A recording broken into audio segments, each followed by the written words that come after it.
ঘুষদির খেলা শেষ।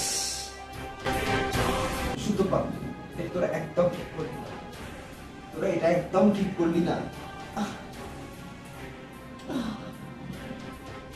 এবার বলো ঘুষদি, এই যে তুমি এত কিছু করে গেলে, যদিও শেষ রক্ষা হলো না, এইসব কিছু পিছনে তোমার আসল উদ্দেশ্য কি? কেন করছো তুমি এইসব? বেশ, তোরা যখন এতই জানতে চাস যে আমি কেন এগুলো করেছি, তখন আমি আজ তোদেরকে সব সত্যি কথা বলবো, যেটা আজ অব্দি কেউ জানে না।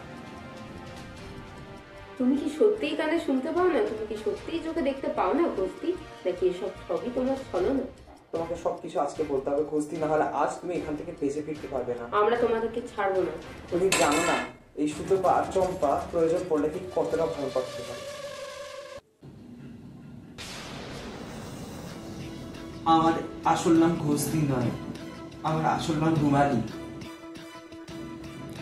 আমি জিনিসপত্র লোকের বাড়ি থেকে চুরি করি আর কম দামে ওগুলোকে বিক্রি করে দিই।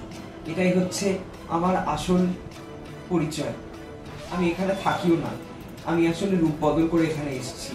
আসল ঘোষদিকে আমি সরিয়ে দিয়েছি আর ঘোষদির জায়গায় আমি এখানে চলে এসেছি। আসল ঘোষদি, তোরা যখন দত্তপুকুরে যাবি, দত্তপুকুরের পাশে একটা গোডাউন আছে, সেখানে আসল ঘোষদিকে আমি বেঁধে রেখেছি। আর আমি এখানে ঘোষদির জায়গায় এসে লোকের বাড়িতে গিয়ে গিয়ে গিয়ে চুরি করে করে বিক্রি করি। আর আমার আরেকটা বড় উদ্দেশ্য কি জানিস? সেটা হচ্ছে তোরা যে একে অপরের প্রতি শত্রু, তোরা যে একে অপরকে সহ্য করতে পারিস না, তোরা পাড়ার বউরা যে একে অপরের প্রতি কথা বলিস পিঠের পিছনে, সেটাই সবার সামনে তুলে ধরা ছিল আমার মূল বক্তব্য। আর সেটা আমি করতে পেরেছি। তোরা সবাই একে অপরকে সন্দেহ করিস, সবাই একে অপরের ঘরে খুঁজতে গেছিলি, সেটাই আমি দেখতে চেয়েছিলাম যে আসলে কেউ কারোর বন্ধু নয়। আর এইটা তোরা সবাই জেনে রাখ, তোরা কেউ কারোর বন্ধু নস। এখন তোরা হয়তো আমাকে পুলিশে ধরিয়ে দিবি, কিন্তু যেটা আমি করতে এসেছিলাম সেটা আমি করে যাচ্ছি। আচ্ছা, আমি পুলিশকে কল করছি, ঘোষদিকে এখান থেকে নিয়ে যাবে, যার যেটা পাওনা তাকে সেটা ফেরত দিয়ে দেবে।